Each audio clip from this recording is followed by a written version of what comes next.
in addition to the elements, there's also the required skills and knowledge that you should be developing and hopefully be able to demonstrate by the end of your achievement of this competency. They're quite similar in just about all competencies, so get used to hearing the similar stuff, and I should say this at the start of every one of these.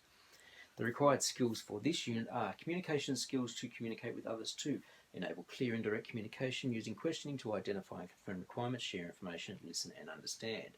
So you should have the skills to be able to clearly communicate, question, show that you're listening, confirm information. You should be able to read and interpret signage and other relevant documentation. There's loads of documentation within the construction industry. Simple instructions and messages. You should be able to follow simple plans, job sheets, memos, those sort of things. Use language and concepts appropriate to cultural differences. Again, speaking clear English, trying to avoid jargon, avoiding being racist.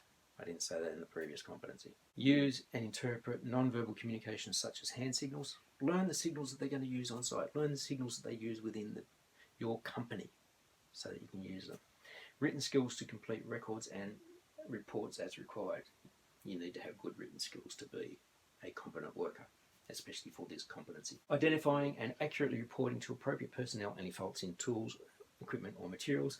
If you have a damaged drill or a damaged power drill, or a damaged power tool, or a cordless tool where the battery might be damaged, or the casing of a tool might be damaged, or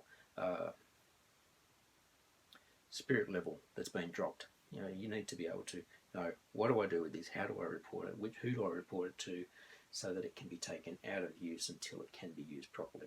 Numeracy skills to apply measurements and make calculations. Numeracy skills are vitally important within the construction industry. If you can't measure, add up, subtract, that sort of stuff, it's going to be difficult to do well in the industry. Organisational skills, including the ability to plan and set out work, so you can organise yourself, you can set goals, you can plan the steps that you need to be able to do.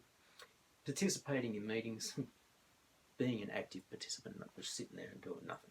Teamwork skills to work with others into action tasks and relate to people from a range of cultural and ethnic backgrounds and with varying physical and mental abilities. Teamwork skills, I can't say this enough. Teamwork, teamwork, teamwork. You've got to be a good team player within the construction industry. Technological skills too. Use a range of mobile technology such as two-way radio and mobile phones.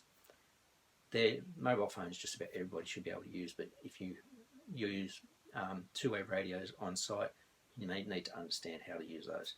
Voice and hand signals to access and understand site-specific instructions. So what are the instructions or what are the hand signals that are going to be used on site? You need to understand those. Required knowledge for this unit, you need to have an understanding of, or a knowledge of, bulletins, checklists, communication devices, company procedures, construction terminology, and that's going to depend on the area of construction, electrical, plumbing, framing, tiling, all that sort of stuff. There's going to be different terminology you need to know. Emergency procedures, you need to have an understanding of what happens if an emergency happens on site. Job safety analysis and safe work method statements, you need to understand what the information is that goes into each of those and how to interpret that. Material safety data sheets and materials handling methods. So what's the information that comes in an MSDS?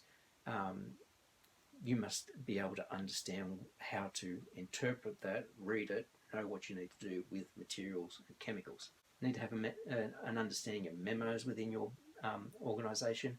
Work health and safety requirements, or OHS requirements, which is the old terminology. Project quality requirements, what's the tolerance allowed within our project? What's the finish that's required? Of signage, there's going to be varying signage depending on the area of the industry you're in or work site you're on. Work instructions, they could be written, they could be just verbal. You need to have a knowledge of the correct work instructions.